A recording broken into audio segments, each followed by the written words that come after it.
17 बार SSB भी दिए थे मैंने। लेकिन चीजें खैर तब ठीक नहीं रही। लेकिन अब फाइनली 68 बीपीएससी में 116 रैंक आ गई है और एलईओ मिला है। 69th भी दिए हैं, दे रहे हैं आप या फिर? सर 69, हाँ, कल कल ऑप्शनल का पेपर है मेरा। पीडब्ल्यू नहीं, शायद वो भी एक निकाला था, फ्री मॉक टेस्ट सीरीज। हाँ हाँ हाँ हाँ हाँ। ठीक है, मैंने उसके भी पेपर्स लिखे थे, वो भी सबमिट किए थे मैंने। सर टेस्ट सीरीज का रोल कॉन्फिडेंस बिल्डिंग में बहुत होता है। सर सबसे पहली बात जो आपने बताई थी कि थोड़ा धीरे बोलने के लिए, हम्म। तो वो मैंने प्रैक्टिस किया कुछ दिन। वो एक चीज मैंने धीरे बोलनी शुरू किया, और वही चीज थी कि अगर मैं धीरे बोल रहा हूँ तो मेरी लिसनिंग अपने आप बेटर हो रही है। नमस्कार दोस्तों, वेलकम टू बीपीएससी वाला। बीपीएससी वाला के इस यूट्यूब प्लेटफॉर्म पर आप सभी का स्वागत है। और मेरे सामने है आज 68th बीपीएससी में 116वीं रैंक प्राप्त करने वाले Parijat. Parijat, welcome to BPSC वाला once again. Thank you sir. तो परिजात, सबसे पहले तो आपको ढेरों बधाइयां। और जब इंटरव्यू आपका लिया जा रहा था उस समय भी आपको कहे ही थे कि आपका सिलेक्शन हो ही जाएगा, लेकिन फिर से या, जब सिलेक्शन हो गया है तो आपको ढेरों बधाइयां। Thank you sir. परिजात, सबसे पहले तो मैं ये जानना चाहूंगा थोड़ा सा आपका स्कूलिंग, थोड़ा सा बैकग्राउंड, इसके बारे में थोड़ा सा आप बच्चे को बताइए यहाँ पर, क्योंकि बच्चे जो है बहुत बार टॉपर्स के बैकग्राउंड को जानने को के लिए भी इच्छुक होते हैं। सर मेरी स्कूलिंग दिल्ली से हुई है। 10th और 12th मैंने केंद्रीय विद्यालय टैगोर गार्डन से किया है। उसके बाद मेरी ग्रेजुएशन भी दिल्ली से ही हुई है, क्योंकि पापा की ट्रांसफरेबल जॉब थी, तब हम दिल्ली में पोस्टेड थे पापा। तो वहीं से मेरी ग्रेजुएशन भी हुई है मैकेनिकल इंजीनियरिंग में। उसके बाद से फिर मैंने यूपीएससी की और बीपीएससी वगैरह की प्रिपरेशन करनी शुरू कर दी थी। तो बीच में एग्जाम्स क्लियर भी हुए थे। इंटरव्यू मैंने बताया हुआ था, 17 बार एसएसबी भी दिए थे मैंने। लेकिन चीजें खैर तब ठीक नहीं रही। लेकिन अब फाइनली 68 बीपीएससी में 116 रैंक आ गई है और एलईओ मिला है। बहुत बढ़िया, लेबर इन्फोर्समेंट ऑफिसर में। इन्फोर्समेंट ऑफिसर, हाँ सर। ओके। और बहुत बात, 17 बार एसएसबी दिया फिर भी आपने हार नहीं मानी फाइनली, और सर सिलेक्शन ले हार लिया आपने हार आईआईटी। मानना ऑप्शन नहीं था ना मेरे पास। हाँ हाँ हाँ, सही बात है। अगर आप विकल्प ले लेते तो विकल्प जो है वो संकल्प को कम कर देता है। हाँ बिल्कुल बिल्कुल बिल्कुल सर। तो और यूपीएससी में कैसा रहा है सर आपका परफॉर्मेंस? एसएसबी के लिए तो आपने बताया, यूपीएससी में किस प्रकार का परफॉर्मेंस रहा है? सर यूपीएससी सीएससी में मैंने हाँ। 3 बार मेंस दिया है, 1 बार इंटरव्यू। ओके। और फिर ये और बीपीएससी में? सर बीपीएससी में मैंने अभी अभी मेरा तीसरा इंटरव्यू था, तीसरा मेंस था और ओके। पहला इंटरव्यू था। तीसरा मेंस, पहला इंटरव्यू, और पहले इंटरव्यू में ही आपने जो है वो क्लियर कर लिया। हाँ सर। 69th भी दिए हैं, दे रहे हैं आप या फिर? सर 69, हाँ, कल कल ऑप्शनल का पेपर है मेरा। ओके, कल आपका ऑप्शनल का भी पेपर है। हाँ। अच्छा अच्छा, तो आपका तो ऑप्शनल एंथ्रोपोलॉजी रहा ना? हाँ सर। एंथ्रोपोलॉजी से भी सवाल इंटरव्यू में पूछे गए आपसे? हाँ सर, एंथ्रोपोलॉजी के सवाल पूछे गए। लेकिन उन्होंने क्या किया कि नॉर्मली मतलब कॉन्सेप्चुअल सवाल नहीं पूछे, जो प्रैक्टिकल सवाल थे वो पूछे थे। तो मेरे से जारवा और सेंटिनलीज का सवाल पूछा गया था, अंडमान की ट्राइब्स जो हैं। ओके, तो आपसे उसका सवाल पूछा गया। और मतलब इंटरव्यू में क्या कुछ खास रहा, आप शेयर करना चाहेंगे? बीपीएससी में कैसा रहा इंटरव्यू? सर इंटरव्यू बोर्ड मतलब वहाँ काफी चिल था। मतलब उन्हें मुझे मुझे वहां जाके खुद ऐसा लग रहा था जैसे मैं इन लोगों को जानता हूँ, इसलिए ये मुझसे बात कर रहे हैं। ओके। और वही माहौल था बीपीएससी वाला में मॉक इंटरव्यू का भी। हाँ हाँ बिल्कुल। कि ऐसा लग रहा था कि हाँ, ऐसे तीन सामने बड़े भाई बैठे हैं और वो मुझसे बात कर रहे हैं। बिल्कुल बिल्कुल बिल्कुल। ये माहौल था। हाँ, तो मतलब बिल्कुल चिल वाला माहौल आपने जो है। हाँ सर, मतलब वो वहाँ बिल्कुल लोड नहीं देते हैं। ओके। अगर आप कुछ सवाल नहीं भी आ रहे होंगे तो भी वो ऐसा मुंह बना के रखेंगे जैसे सब कुछ आप ठीक ही कह रहे हैं, और ताकि आप पे प्रेशर कितनी ना आ चला जाए। आपका इंटरव्यू लगभग? सर इंटरव्यू लगभग वही 12 से 15 मिनट के आसपास था। घड़ी ओके, मेरे पास एग्जैक्ट नहीं थी, तो इसलिए एग्जैक्ट टाइम नहीं पता।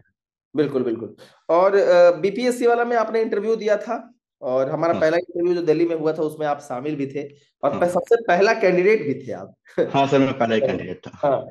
तो थोड़ा सा मुझे बताएंगे कैसा आपको अनुभव लगा बीपीएससी वाला में इंटरव्यू देकर, क्योंकि हम थे, आदित्य सर थे, तो कैसा आपको लगा इंटरव्यू देकर?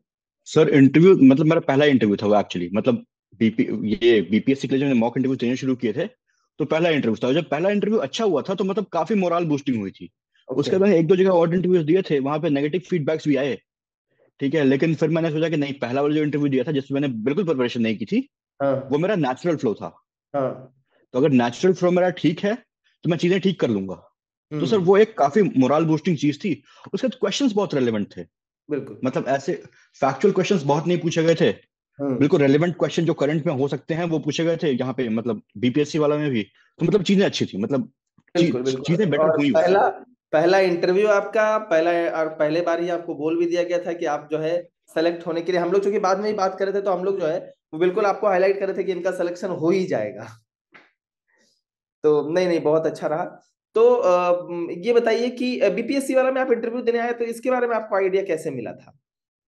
सर ये मुझे एग्जैक्टली तो ध्यान नहीं है, लेकिन या तो यूट्यूब चैनल पे कुछ था या ओके फिर किसी टेलीग्राम ग्रुप पे था। ओके, नहीं बहुत बढ़िया। और प्रीलिम्स में कैसे आपने तैयारी की, मतलब मेंस में क्या बीपीएससी के अलग से की या फिर कंबाइंड ही प्रिपरेशन था आपका? सर मैं बेसिकली यूपीएससी की प्रिपरेशन तो कर ही रहा था।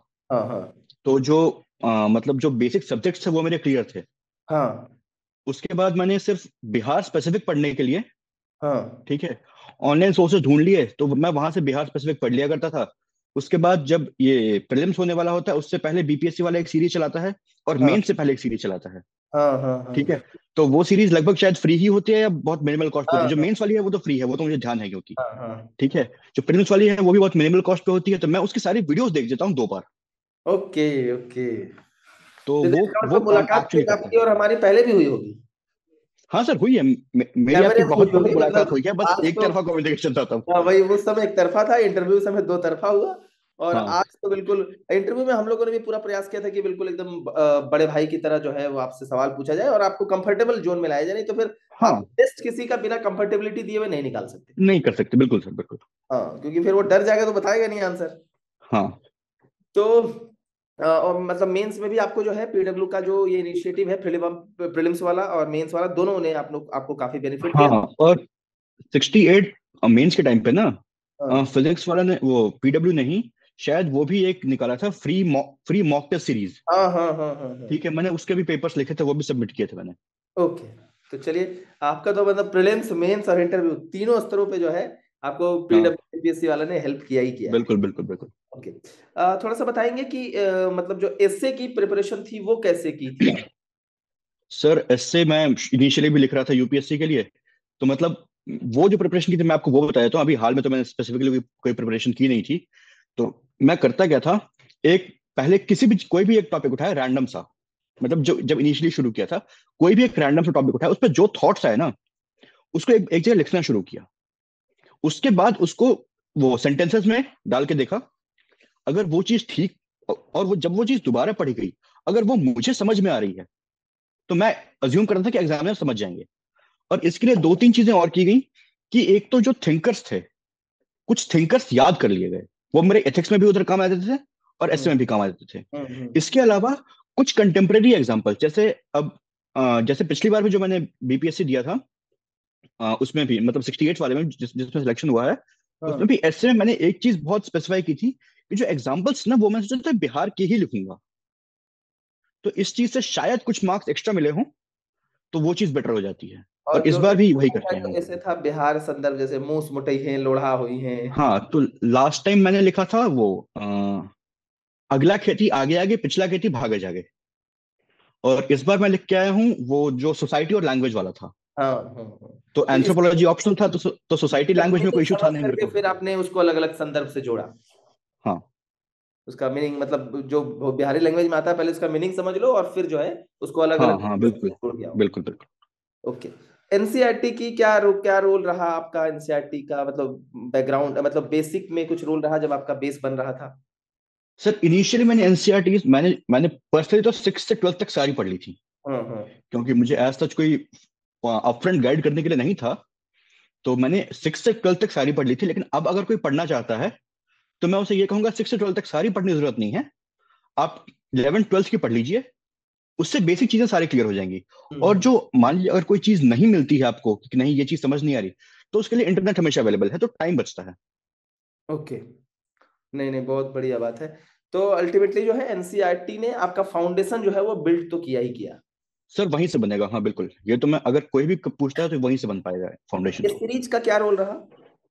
सर टेस्ट सीरीज का रोल कॉन्फिडेंस बिल्डिंग में बहुत होता है। अब जैसे प्री की टेस्ट सीरीज है, तो प्री में जो सबसे बड़ा इशू जो मेरे साथ भी हुआ, मेरे फ्रेंड्स के साथ भी हुआ, कि पेपर में अगर डिफिकल्ट क्वेश्चन आते थे तो वो देख के डर लगता था। हम्म। वो डर भगाना बहुत जरूरी चीज है, क्योंकि सर एक थे मेरे साथ, वो प्रिपरेशन करते थे, वो उनका सिलेक्शन नहीं हुआ तो वो चले गए। तो वो कहते थे कि अगर पेपर में डर गए ना तो पेपर वहीं छूट गया। तो पेपर सही। में डरना नहीं है। तो इसी इसके लिए मॉक टेस्ट मैंने दिए थे, और मैं ये करता था कि प्री और मेन से पहले, मतलब इंटेंसिव राइटिंग मेन से पहले, कि मतलब ये ना हो कि कोई क्वेश्चन छूट जाए, क्योंकि क्वेश्चन छूटना एक सुसाइड टाइप का मानता हूं मैं। क्योंकि अगर 38 नंबर का एक क्वेश्चन छूट गया तो 38 नंबर तो आपके वहीं गए। हम्म। और प्री में भी होता यह है कि अगर क्वेश्चन कोई डिफिकल्ट आ गया, अगर आपका माइंड उस प्रकार से तैयार नहीं है उस डिफिकल्ट क्वेश्चन को टैकल करने के लिए, तो वो इशू होता है। इसीलिए प्री से 20 दिन पहले मैं डेली टेस्ट सॉल्व करता था। बिल्कुल बिल्कुल। ओके। जो मॉक इंटरव्यू हुआ, मतलब जो बीपीएससी वालों ने लिया, तो उसमें से आपने कौन सी पॉजिटिव बातें जो है उसमें से निकाली हो जिसका हेल्प आपको अल्टीमेटली इंटरव्यू रूम में मिला? सर सबसे पहली बात जो आपने बताई थी कि थोड़ा धीरे बोलने के लिए, हम्म। तो वो मैंने प्रैक्टिस किया कुछ दिन। तो एक्चुअली मतलब इंटरव्यू में जब मैं गया था तो मुझे लगा कि हाँ मैं चीजें धीरे बोल रहा हूँ। आज भी अगर आप वो हाँ, आपको उस ध्यान दिन होगा, से आप तो एकदम आज भी मैं बिल्कुल कुछ हद नॉर्मल तक हो गए। धीरे बोल रहा हूँ। हाँ हाँ, बहुत नॉर्मल हो गए। पहले तो आप मतलब मुझे लगता है मिनटों में ही आंसर दे देते थे एकदम। हाँ। तो अब नहीं। वो एक चीज मैंने धीरे बोलनी शुरू किया, और वही चीज थी कि अगर मैं धीरे बोल रहा हूँ तो मेरी लिसनिंग अपने आप बेटर हो रही है, ओके ओके। नहीं और तो नहीं। मैं चीजें बेटर बता पा रहा हूँ। हम्म। और इससे जो है बता भी पा रहे हैं, और मतलब आप मतलब सुनता भी लोग अच्छे से है। हाँ हाँ हाँ बिल्कुल। हाँ। अभी आप कहाँ हैं, मतलब वैसे? बनारस? सर अभी तो मैं पटना में हूँ सर। ओके, पटना अभी चलेगा। कल पेपर है ना उसका, ओके मेंस का। ओके, हाँ आपका मेंस का पेपर है। तो हाँ पटना तो के इसलिए बाद पटना। फिर आप तो दिल्ली में ही रहते हैं ना वैसे? हाँ सर मैं दिल्ली में रहता हूँ। हाँ। तो दिल्ली में रहते हैं तो ठीक है, कभी अब पटना भी अगर होना होगा या फिर दिल्ली में कुछ होगा तो आपको जरूर बुलाएंगे हम लोग। बिल्कुल क्योंकि सर बिल्कुल। मतलब मेरे हिसाब से मैंने बहुत एक मतलब स्ट्रॉन्ग कैंडिडेट्स में से आपको देखा है, क्योंकि लगभग thank you 17 sir. Bar SSB की, 2 से 3 बार यूपीएससी, फिर 3 बार बीपीएससी, और मतलब उसमें भी अंतिम स्टेप में जा रहे हैं आप, ऐसा नहीं है कि आप बीच में ही रुक हाँ गए। लेकिन फिर भी सिलेक्शन नहीं हुआ, और फाइनली जो है वो सिलेक्शन आपने लिया। और हम सच में उम्मीद करते हैं कि आप यूपीएससी में भी टॉप 100 में आए, और बीपीएससी में तो टॉप 50 टॉप 10 के आप कैंडिडेट हैं मेरे साइड से पूरे तरीके से। Thank you sir. और ये मुझे लगता है कि ये सपना जो है वो जरूर आपका पूरा भी होगा। सर कर देंगे, इस साल कर देंगे उसे। बिल्कुल बिल्कुल, ऑल द बेस्ट आपको। और चलिए, फिर जब मिलते हैं तो फिर मुलाकात होती है। ठीक है sir, definitely. Thank you. Thank you sir.